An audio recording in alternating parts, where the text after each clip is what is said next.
Hello everyone, this is Project Scan. Project Stop Child Abuse Now. I'll be talking to you on what I titled The Mirrors. It is high time we took parenting as a ministry and do it as one who will give account someday. It is time we consciously and intentionally take the development of our children as assignments that will soon be awarded good, fair, or poor. In a hymn titled When Jesus Comes to Reward His Servants, the writer asked some questions. He said, have we been true to the trust He left us? Do we seek to do our best? Then he said, if in our hearts there is nothing condemning us, we shall have a glorious rest.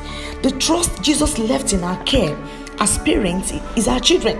We must try to do our best in bringing them up as total and balanced children that God wants them to be. We must not be negligent of the devices of child abuse that kill destinies. It is true God gave them to us plain, but there are hidden treasures in them that we must bring out. There are potentials embedded in these children that must be discovered. That is why they need our time. We must be there for them every time. Do you know some parents don't even check what their children watch on TV? To them, cartoon is cartoon. They don't have time to check the content. There are cartoons that are meant to bewitch these children. And there are some children movies also that direct their conduct in wrong ways. You see these children displaying some funny characters because they watch these programs every time. They have heroes they have even chosen as their role models. But you don't even know. All you say whenever you see your child misbehave is, where are you getting this naughty attitude from? He's not bringing it from anywhere. He's getting it right under your roof, man. Children are mirrors. What they see is what they do. That is why you have to be careful of what you do in their presence, because they will definitely reflect who you are. There was something so common with all the kings that reigned in Israel and Judah that the Bible recorded in the Old Testament. They all walked in the ways of their fathers. An example was Ahaziah, the king of Judah, as recorded in 2 Chronicles chapter 22. He reigned for just 1 year in Jerusalem because he walked in the ways of the house of Ahab. And the Bible says his mother was his counselor to do wickedly. What a murderer. She did not know God, so there was no way she could train him in the way of God.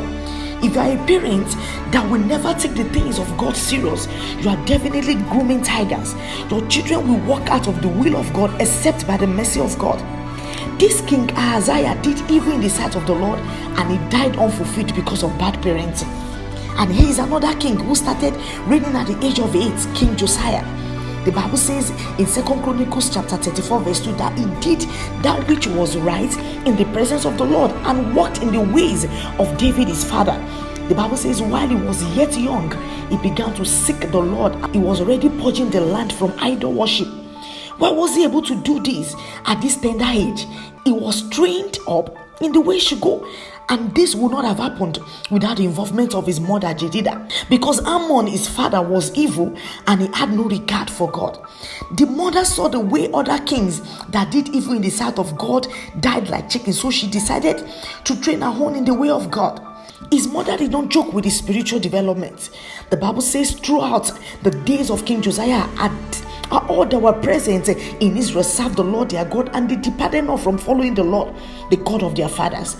The development of our children must be total. You cannot neglect the spiritual aspect and expect to have a balanced child. Not even in this our present world. Things have changed, and don't even think it will get better. We only need to change our mindset and parent these children like our lives depend on it, because we will soon give account, and that is no longer far from now. We are not going to be in this world forever. In fact, we should be rounding up by now. If there's any way you feel you have not done it well, start making amendment now. Sit your children down and teach them everything they should know. Everything. And don't neglect the place of the word. They should get fortified in the word of God so that they can be strong in the Lord and in the power of his might. It is not in this end time you should joke with that, please. And if you have not been studying the word yourself, start doing it now and do it in the presence of your children, because these things begins with you. You set the pace and they follow. Your children are your mirror. You want to see a perfect reflection of yourself? Don't look elsewhere. Look into your children and you will see it.